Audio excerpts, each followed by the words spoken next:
पच्चरा श्रावस्ती के नगर सेठ की पुत्री थी। किशोरवय होने पर वह अपने घरेलू नौकर के प्रेम में पड़ गई। जब उसके माता पिता उसके विवाह के लिए उपयुक्त वर खोज रहे थे तब वह नौकर के साथ भाग गई। दोनों अपरिपक्व पति पत्नी एक छोटे से नगर में जा बसे। कुछ समय बाद पच्चरा गर्भवती हो गई।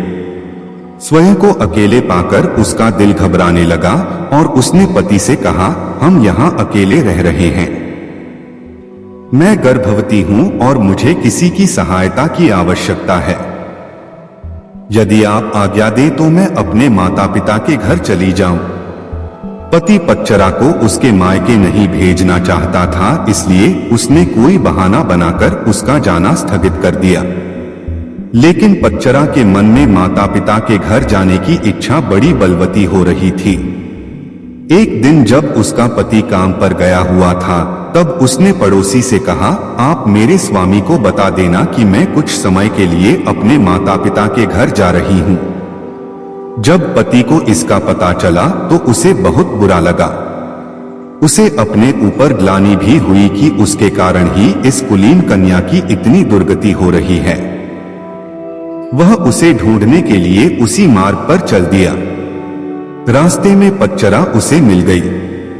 पति ने उसे समझा बुझाकर घर वापस लिवा लिया। समय पर पच्चरा को प्रसव हुआ। सभी सुखपूर्वक रहने लगे।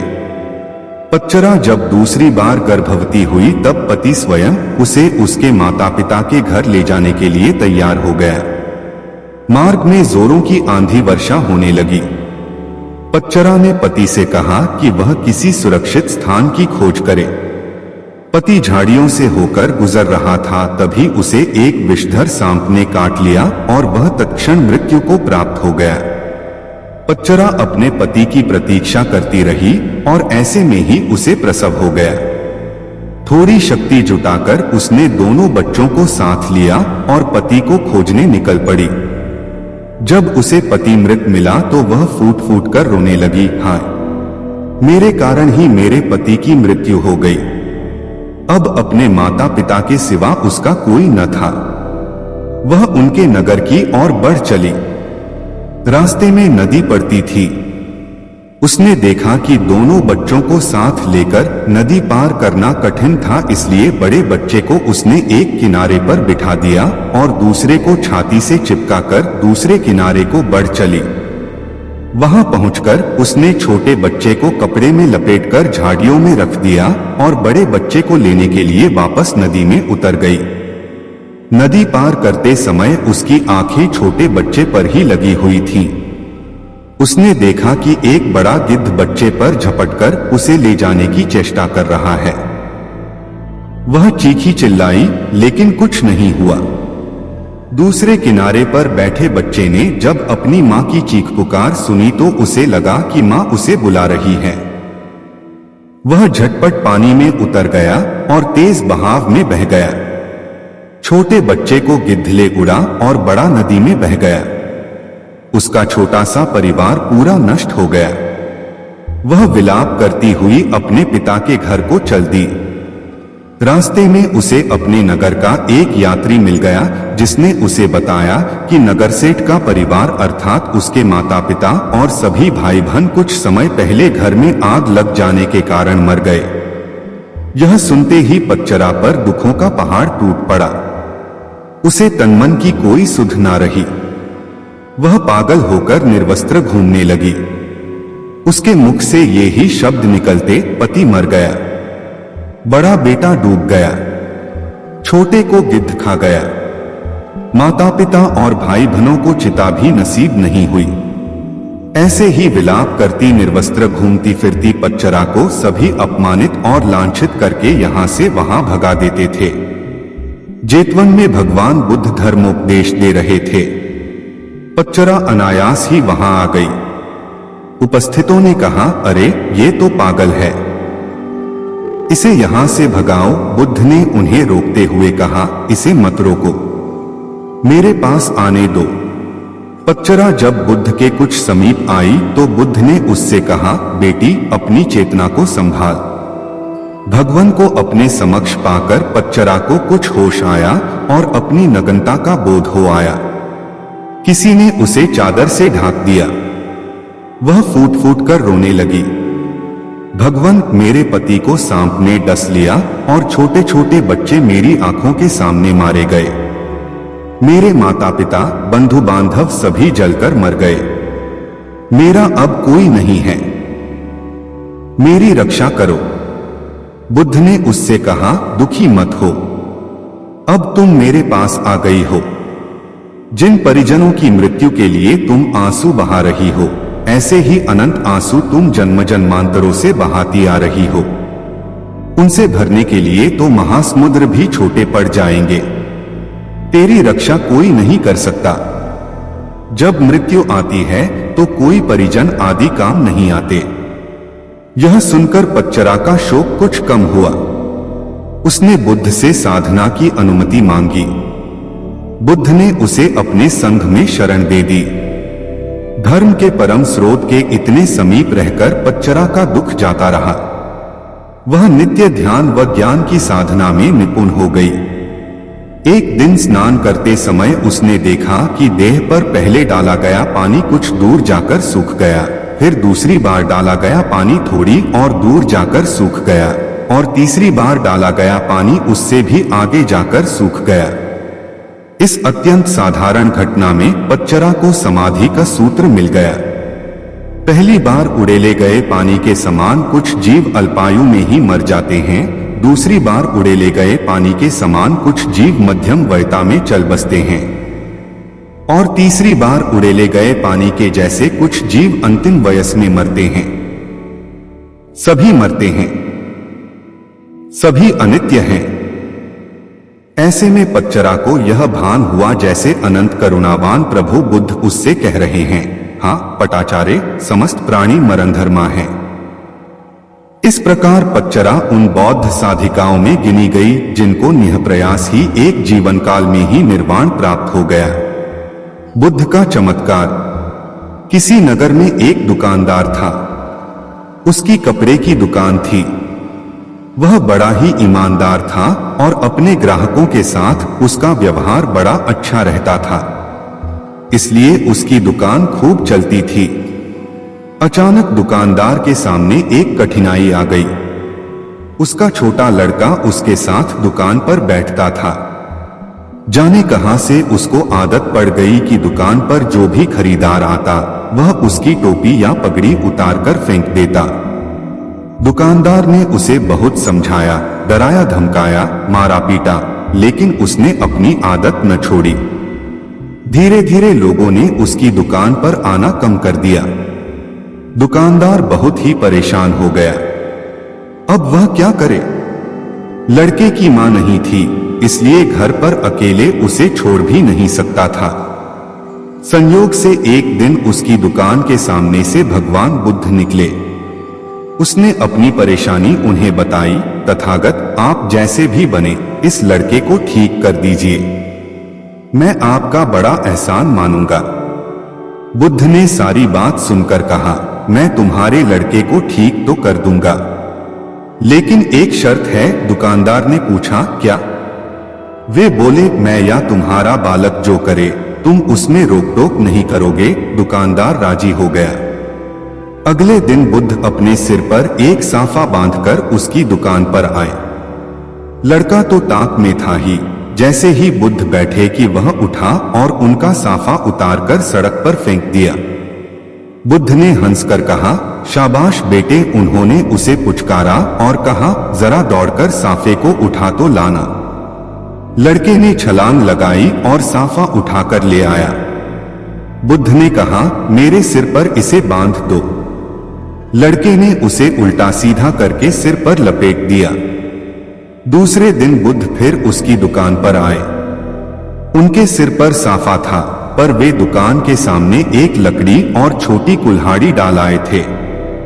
दुकान पर आते ही उन्होंने लड़के को अपने पास बुलाया और कहा, बेटा, उस कुल्हाड़ी को उठाकर जरा लकड़ी के टुकड़े कर देना। दुकानदार ने सुना तो वह बड़ा घबराया। कहने को हुआ कि महाराज, आप यह क्या करवा रहे हो? लड़का अपना पैर काट लेगा, पर वह कुछ न बोलने का वचन जो दे चुका था। लड़के ने कूदकर कुल्हाड़ी उठा ली और लकड़ी को काटने लगा। वह थोड़ी ही देर में थककर लौट आया और बुद्ध के पास बैठ गया। बुद्ध ने 7 दिन तक उससे कुछ न कुछ कराया। उसके बाद बच्चे की साफा उतारने की आदत एकदम छूट गई। दुकानदार चकित रह गया। उसने बुद्ध से कहा, तथागत, आपने यह क्या चमत्कार कर दिया? बुद्ध बोले, हम लोग दिन भर में बच्चे से 20 बार कहते हैं, यह मत कर, वह मत कर, लेकिन एक बार भी यह नहीं कहते कि यह कर। बालक कुछ करना चाहता है। तुमने देखा, जब जब मैंने तुम्हारे लड़के को कुछ करने को कहा, उसने कितने आनंद से उस काम को किया। दुकानदार ने भगवान बुद्ध के चरणों में गिरकर अपनी भूल स्वीकार कर ली। उस दिन से उसका बिगड़ा बालक सुधर गया। उपकार। भगवान बुद्ध अक्सर अपने प्रिय शिष्यों को उपदेश देते समय कोई न कथा अवश्य सुनाते, ताकि उनके उपदेश सरलता से समझ सकें। ऐसी ही एक कथा भगवान बुद्ध ने अपने शिष्यों को सुनाते हुए कहा। एक स्त्री थी, उसकी आंखें चली गई। पहले एक गई, फिर दूसरी। वह बहुत परेशान रहने लगी। पति अपनी अंधी पत्नी का बोझ कब तक उठाता? वह उससे अलग रहने लगा। उसकी छोटी लड़की ने भी उससे मुंह मोड़ लिया।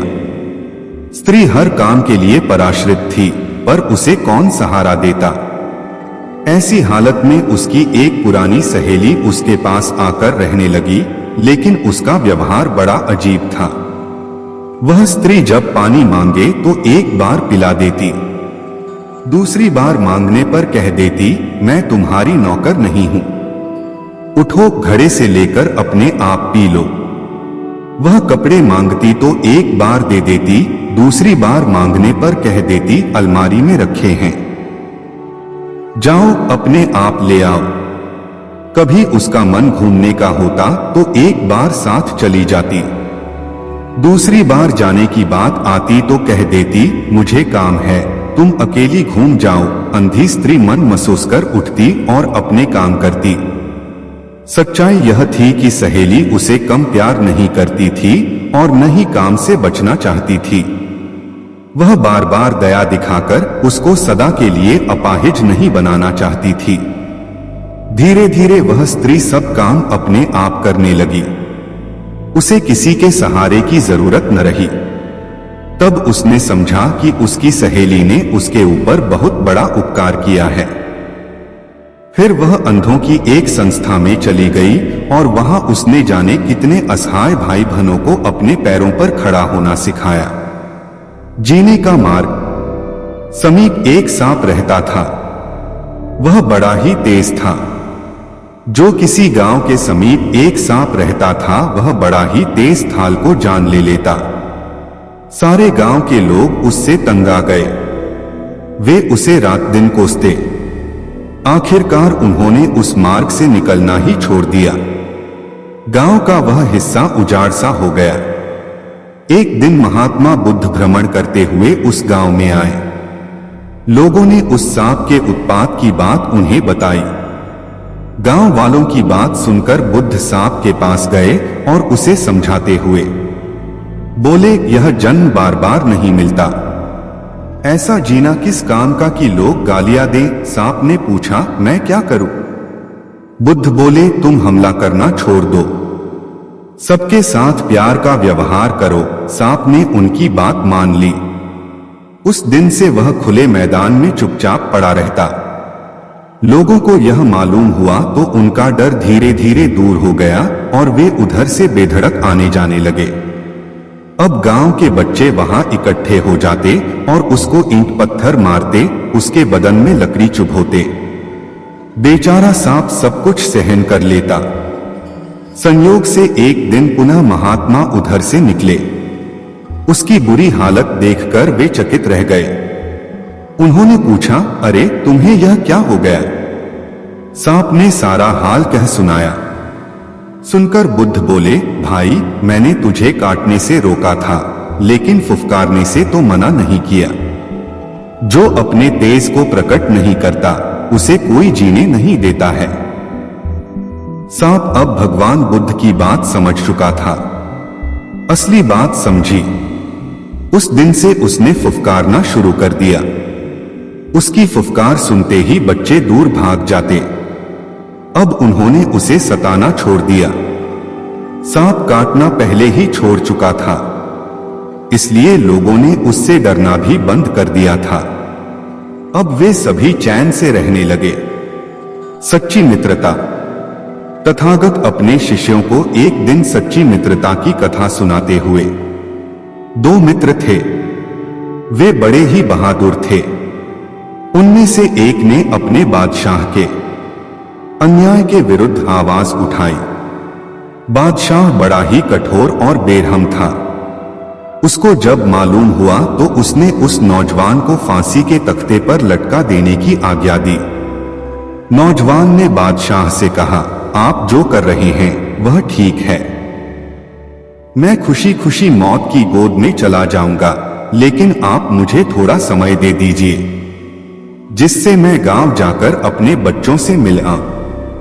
बादशाह ने कहा, नहीं, मुझे तुम पर विश्वास नहीं है। उस नौजवान का मित्र वहां मौजूद था। वह आगे बढ़कर बोला, मैं अपने इस दोस्त की जमानत देता हूं, अगर यह लौटकर न आए तो आप मुझे फांसी पर चढ़वा दीजिए। बादशाह चकित रह गया।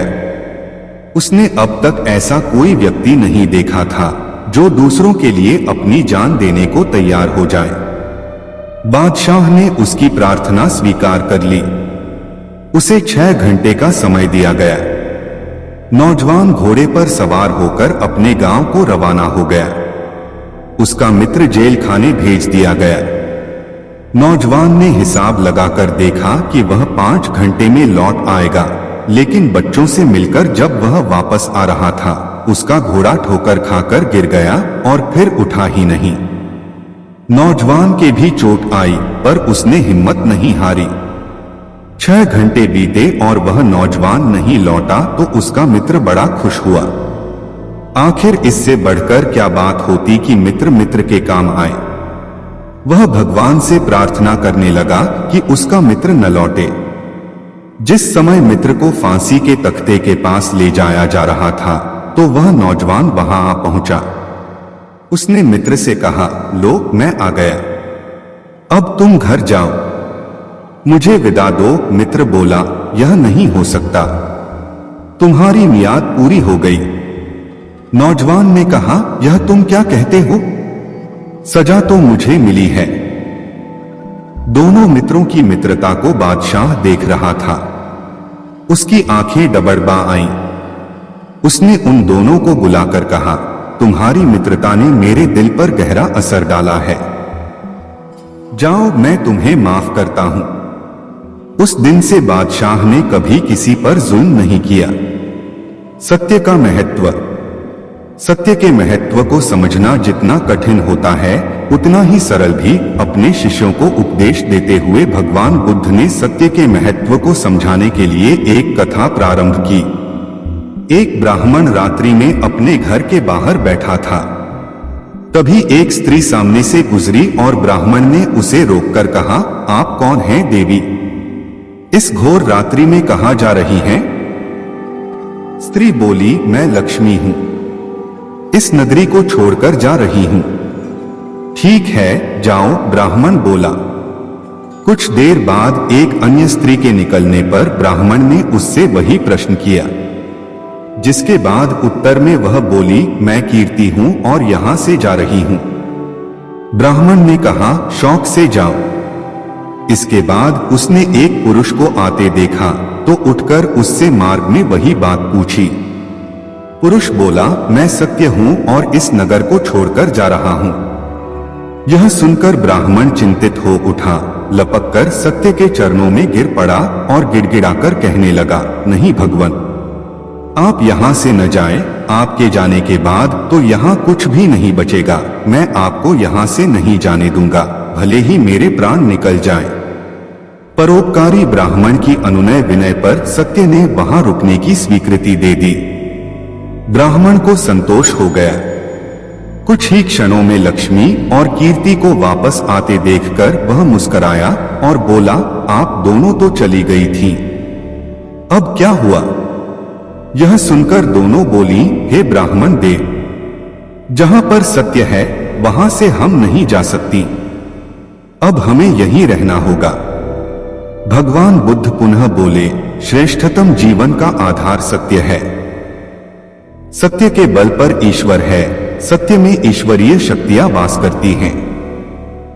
जो व्यक्ति सत्य को धारण करता है वह ईश्वर तुल्य हो जाता है, परंतु सत्य का मार्ग कांटों से भरा है।